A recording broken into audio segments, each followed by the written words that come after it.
Welcome to the Spiritual and Cosmic Podcast of Lady D, the podcast where the mystical meets every day. I'm your host, Lady D, psychic, medium, astrologer, spiritual guide, and cosmic truth teller. Each week we'll dive into real talk about living in a spiritual life in a human world. The good, the bad, the beautiful, the messy, and in between. From psychic insights, astrology breakdowns, to soulful chats and cosmic truths. This is your sacred space to awaken, expand, and keep it 100% real. So grab your crystals, open your heart, and let's get spiritual and cosmic.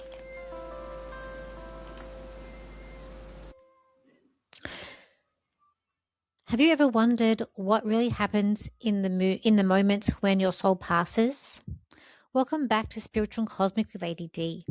Today's episode is a deeply personal one, and it may be emotional for some listeners. I'll be talking about what I experienced when my cat passed away in January and how she passed, and what I saw in the moments surrounding her transition. This will be basically an episode on what happens when your loved ones passed over, as what I've experienced, even my readings and also during this situation or this event that I experienced earlier in the year. So this experience didn't just touch my heart, to reinforce what I've always believed in about the energy, spirit, and what happens when we leave the physical body. Whether you believe in the afterlife and energy continuation or just curious, I invite you to listen with an open mind. This is simply my experience, shared honesty, and from the heart. So let's get into it. So in January, beginning of the year, it was the first week of January this year, 2026, my cat passed away. So I will go into my whole story with my cat in another episode, but we'll just base this on from when she passed. So I only had her for a little bit of background I will add.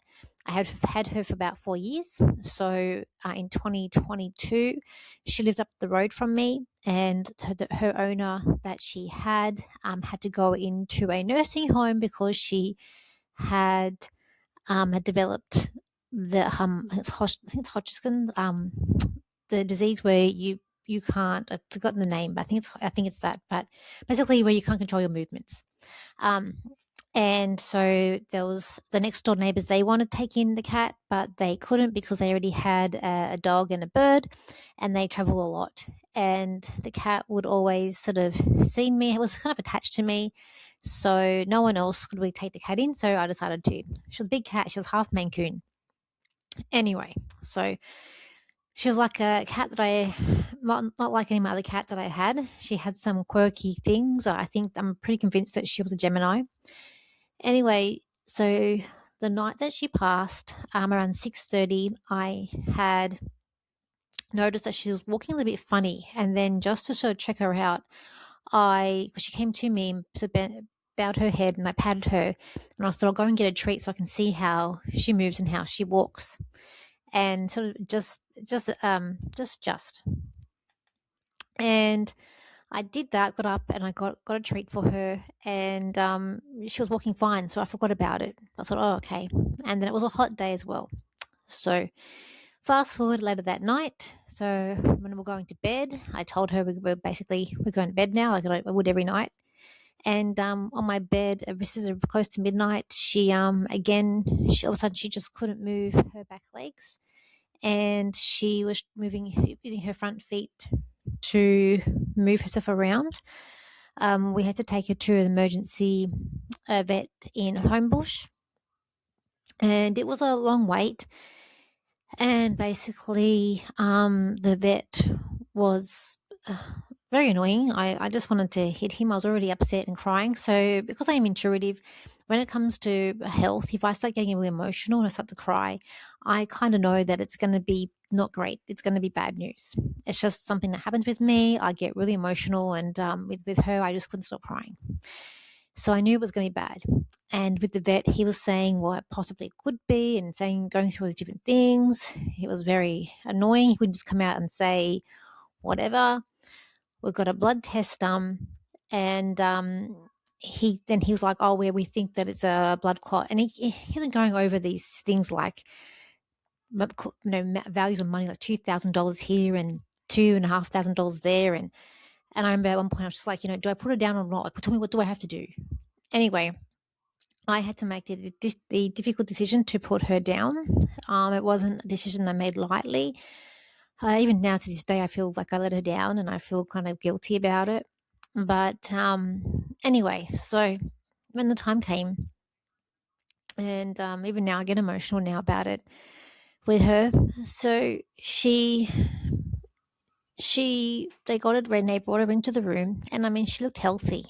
I've got pictures of her, the last pictures of her, and you can see she's got life in her eyes. She was one of a kind cat, you know, and she looked healthy, and that's what makes it even worse. You make you feel so guilty. Anyway, I was talking to her and telling her what's going to happen, and then I saw her owner, because I knew her owner had passed, because a few years or a couple of years earlier, actually her owner had come to me and thanked me for taking her in and looking after her. And then I asked the neighbours up the road, and they confirmed that yes, she had passed. So anyway, she was there at the time. I could see her in my third eye. So I saw all this in my third eye, mind you. So I don't physically see spirit, I see shadows, but in my third eye I saw her.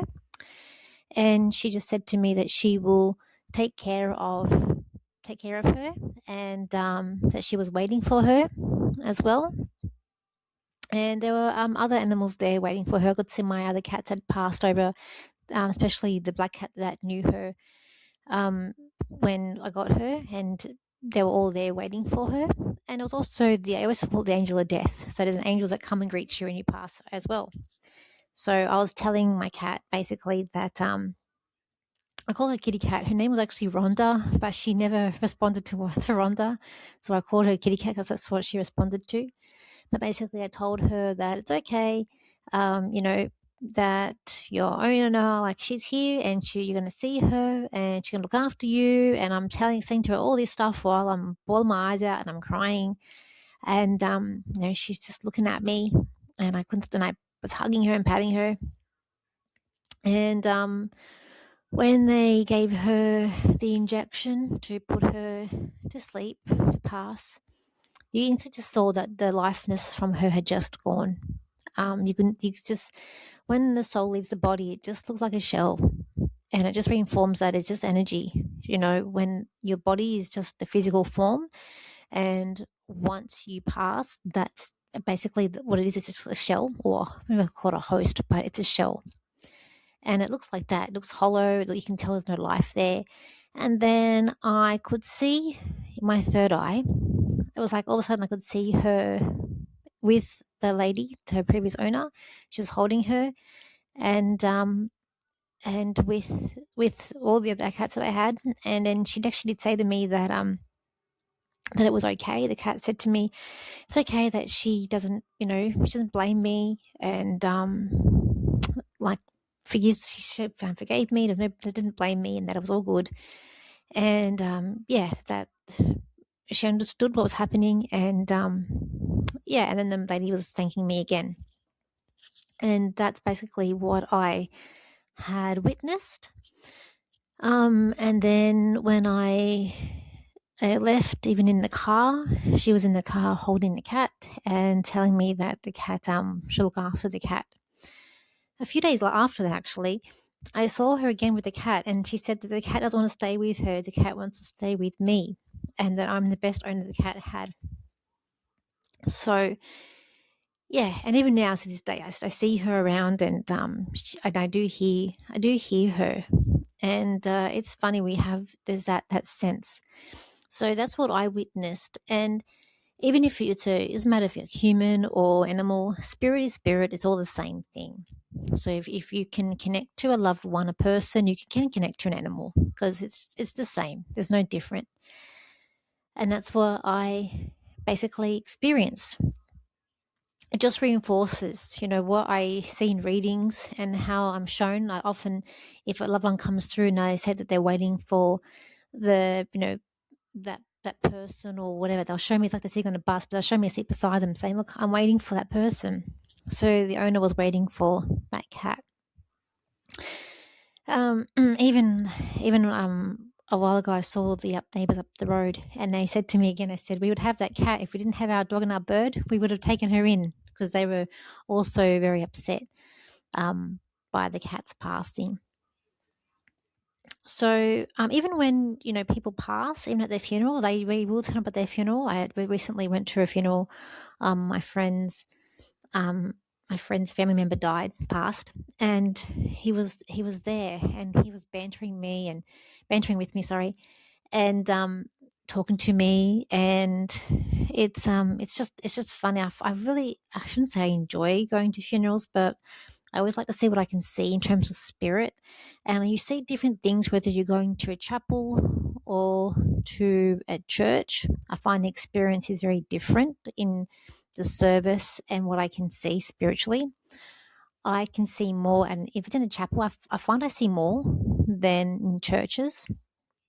But he was there and he was bantering me, and I said to him, because he was talking to me a lot and throughout the service and to about everyone there, and I did say to him, why are you talking? You're talking a lot, and why are you talking to me? Everyone here, why are you talking to me?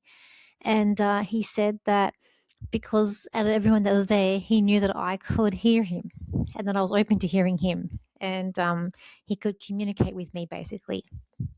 So if you become open to seeing spirit, listening to them, it's a great gift. But yeah, but that's what I wanted to share with you today in this podcast. It's not a very long podcast. It's a quick one, but I wanted to go through and explain what I see when spirit passes over. I've come to believe in that we don't go through the healing process. When I sort of feel into that, the more I do this work, the more I don't believe into that. Simply because you've all got your soul contracts, and when you pass, technically that contract has been fulfilled. So there's no real healing that needs to be involved in that, because you've already completed what you were here to do. So why would there be? Why would you need to then go for a healing? I have my cat. I need my cat. So there was no healing that they had to go through for them. But they do come and visit. Okay, they do come and visit. So even though they pass over, they can always come back and visit. Once they pass over, it doesn't mean they're going to stay there. They're free to do and roam wherever they want to roam. But that's basically what I shared, what I experienced with the passing of her. So what have you experienced when a loved one has passed? Have you been there? And what did you experience? So let me know in the comments of this. So thank you for listening to today's episode of Spiritual and Cosmic Lady D. Sharing this experience has been very personal, but also very grounding for me. It reinforced my understanding that death is not simply an ending, but it's a transition of energy in the way that continues beyond what we can physically see. And also too, sometimes I'll also add there's another animal cat story. In COVID, my cat passed. She needed to, at that point, I couldn't find anyone that would groom her, and the vet said that they would groom her and get the mats out. And basically, I told them not to give her, because she was 17. So I said, don't give her anything to relax her, put her to sleep, because I knew that she was going to go. On the day taking her to the vet, I saw all my signs of death, and I had a really bad feeling about it. And I remember when I dropped her off, I said, I will be back this afternoon to pick you up. Do not go anywhere. And she was looking at me. You could see it again, her eyes. She was very, very aware. And she was psychic, that cat. Anyway, fast forward, the vet did give her something to relax, and she passed within 5 minutes. Then when they told me, I instantly knew again, and I started crying before they even sort of said it. And the cat, my black cat that I had, she already knew, because as soon as their phone rang, she could see spirit, that one. So the one that passed, and she popped up and she came around me on my desk here, and just crying. She was crying with me and headbutting me, rubbing her head against me. So she had also already knew. So animals themselves are quite spiritual and quite psychic, but you just get these feelings. So, and I have seen her as well, and she does talk to me as well. So I know everyone has their own beliefs, and I fully respect that. I'm simply sharing what I've witnessed and what it's meant for me on my path. If this episode resonates with you, or if you've had similar experiences, I'd like for you to connect and share your thoughts. Until next time, stay open, stay aware, and trust your own connection to spirit. So, bye for now.